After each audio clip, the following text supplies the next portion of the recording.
him. I want to watch the news. Are you making headway at least? This is the news.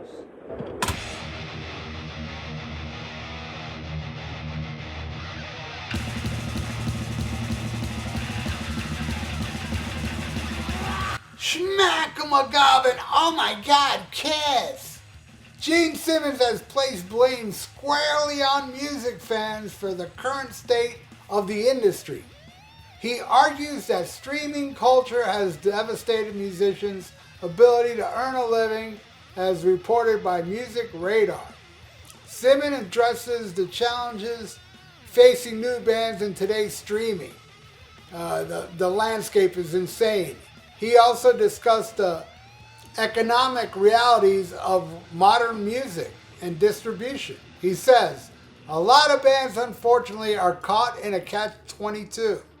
I've got 100 new songs and we're releasing a song a month, all that stuff. But it just goes on the internet.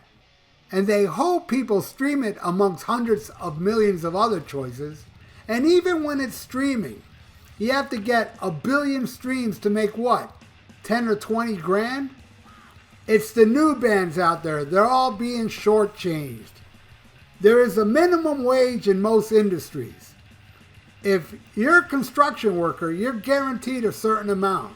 There's also a retirement plan and a pregnancy plan and all that stuff to support the working class.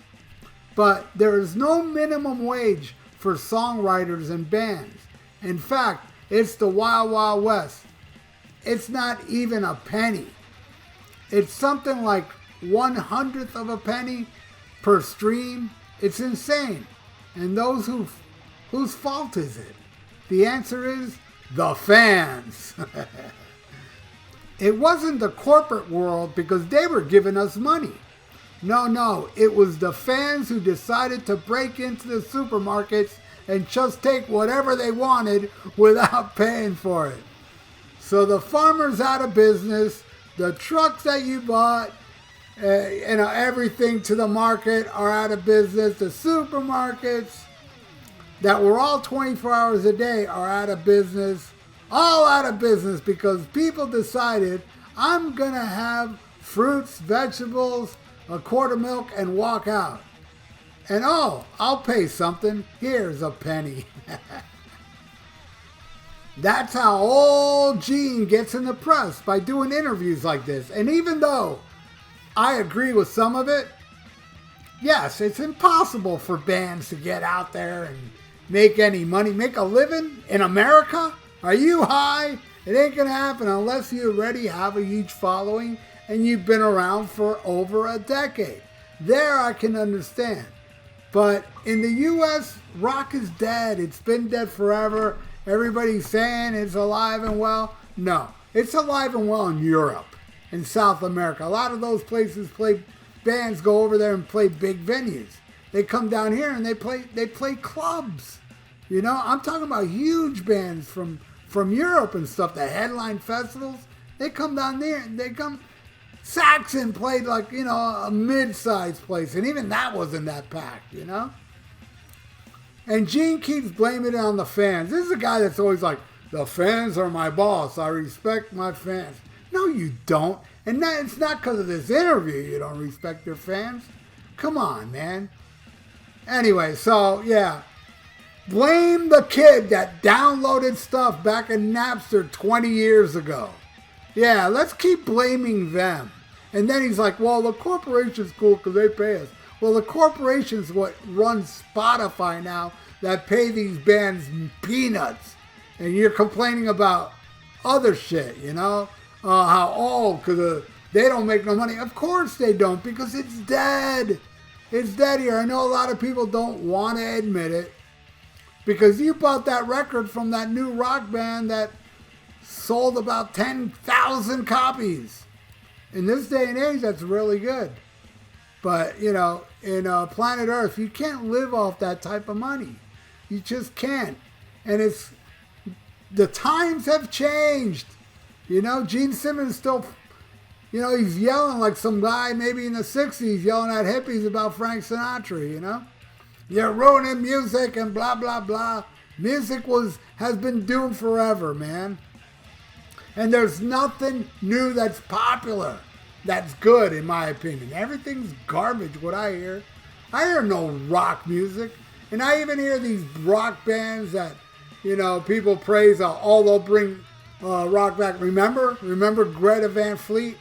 How many times people were saying they're bringing rock back? How long they've been together? And are they even that successful anymore? They didn't do jack squat because it's dead. It's dead. Get out of the U.S. if you want to really rock. Rock on the charts, I mean. You're going to get it elsewhere. You're not going to get it in the U.S. of A. But Gene, since we all know he hates fans, he's got to blame fans on that other thing. The little pimple-faced kid in college. He's like 50-something years old now. That guy stole Rock and Roll Over. He lost that Rock and Roll Over that dork. So yeah, and he never got over it. He's never got over it. Decades later, he's still blaming them. Oh man, Gene senile. He makes sense, but but he doesn't make sense. I mean, when he says rock is dead, he's making sense there too. But in this instant, he's blaming the fans for how music is today. No. Oh, what? You blaming your fans that pay for Spotify and shit? Come on, give me a break, Anyway, yeah, Gene, man. There's always going to be only news that matters for Kiss. There's always good, because Gene's always got to go in the press and start mumbling this jargon, Anyway, that's it for the only news that matters. Thank you all for watching. Please subscribe to my channel if you haven't. And like the video. It's good for the YouTube algorithms. Stay frosty. Listen to Black Sabbath. And smack 'em a gob. Farewell and adieu to you fair Spanish ladies. Farewell and adieu, you ladies of Spain. For we've received orders to sail back to Boston. And so never more shall we see you again.